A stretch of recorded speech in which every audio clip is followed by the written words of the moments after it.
in Dagestan. Everyone wrestles, everyone fights. It's part of our culture. You know yourself, fighting is like 50% wrestling. Every parent wants their children to wrestle, to be physically strong. Our approach to kids is that a child must be strong. They must be able to stand up for themselves, for their family. It's something that has traditionally always been in every single one of our clans, every family, every village. It's just in our blood. I mean, it's worth pointing out, and you've actually written about this, that this isn't just a recent thing. It's been going on for hundreds of years. Yes, that's right. These lands, Dagestan specifically, have seen powerful armies sweep through time and time again. Because of that, people here have always had to fight to survive, refusing to back down, refusing to give up their land or lose their identity. Their homes, their villages, Yeah. their families, and land. If we look back 1,000 years in history, maybe 1,500 years, there was the Khazar Khaganate, the Arabic Caliphate, then the Iranian Empire, or the Persian Empire, I should say. Then the Russian Empire, Timur passed through there, the Mongols. And if we look at the geographical location of Dagestan, for those who don't know, the Caucasus Range runs across the whole region like a wall, and then it slopes down right where the Caspian lowlands are. So you've got the sea on the right, the mountains on the left, and the Caspian lowlands right here. And there was a city there that's still standing today. It's one of the oldest cities in the world, not just in Russia. It's Derbent. It used to be called Babul Abwab. It means the gate of gates. Very major trade routes went through there, very large armies passed through, and it was bound to leave a mark on the people. We have so many languages, more than 30 different languages, and people just don't understand each other. Take Islam and me. We have different languages, come from different backgrounds. Islam is Lak and I'm Avar. When we talk, it's not like it's a dialect. We don't understand each other at all. But since Islam has been with us for nearly 25 years, he actually picked up some Avar over time. But anyway, the deep history of the region, it all left its mark. It created many different languages and traditions. Basically, of course, Islam is our primary religion, but Dagestan has actually absorbed a lot of cultures and faiths. Even our food culture, it is incredibly rich.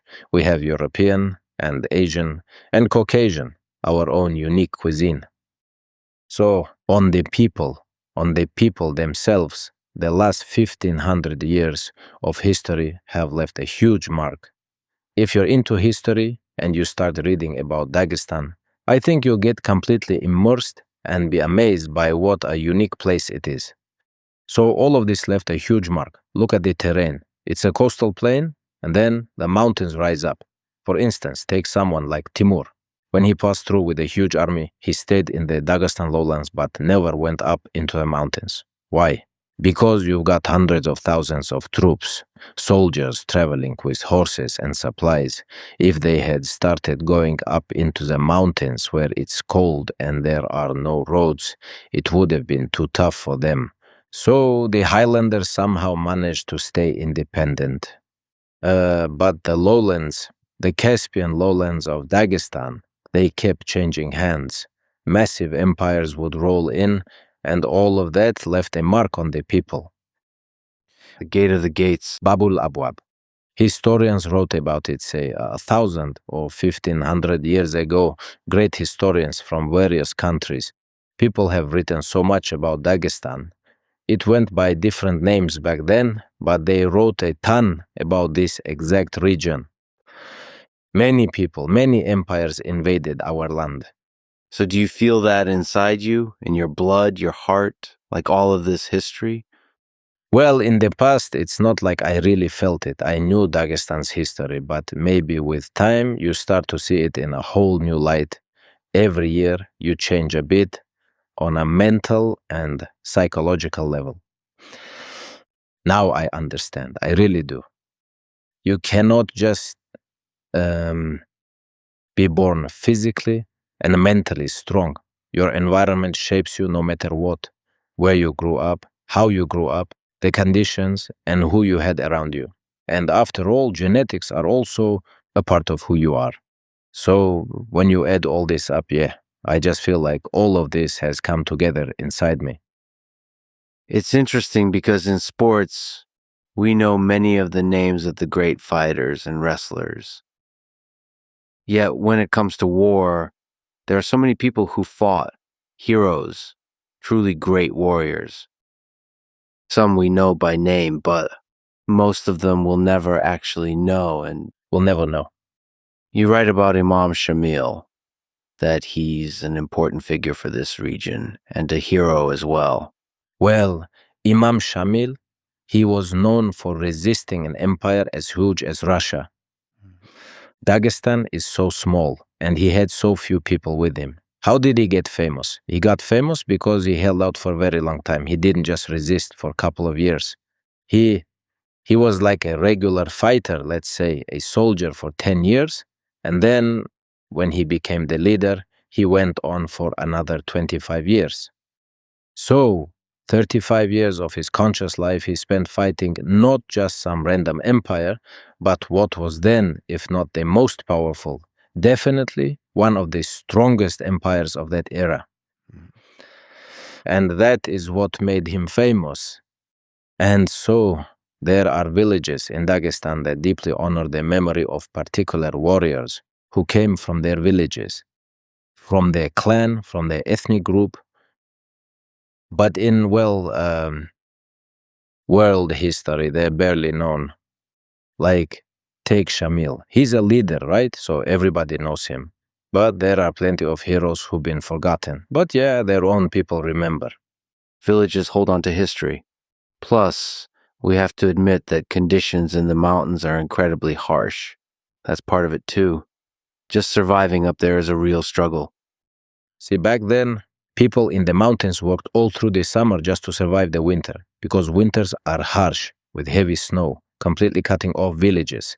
People just stay inside and try to outlast it. And in the summer, they work. Terrace farming was a huge thing for us. Our terraces are among the most, you could say, famous and ancient in the world. They're known as the Chokh terraces. Now, those are the famous ones. But every village had terraces. There's a place out there called Marit, right across from our village.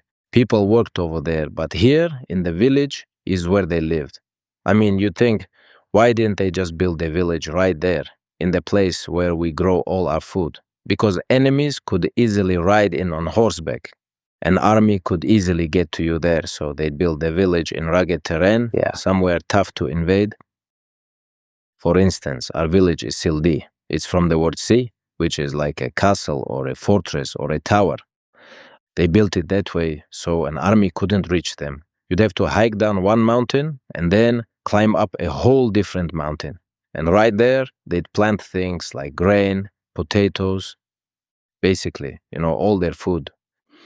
See, if we had built over there, if we lived there and grew our crops in the same place, since it's all terraced land, an army could just walk right up, launch raids, and so on. Back in the day, that's how people lived. And so all of this took a toll on people, physically, psychologically, and mentally.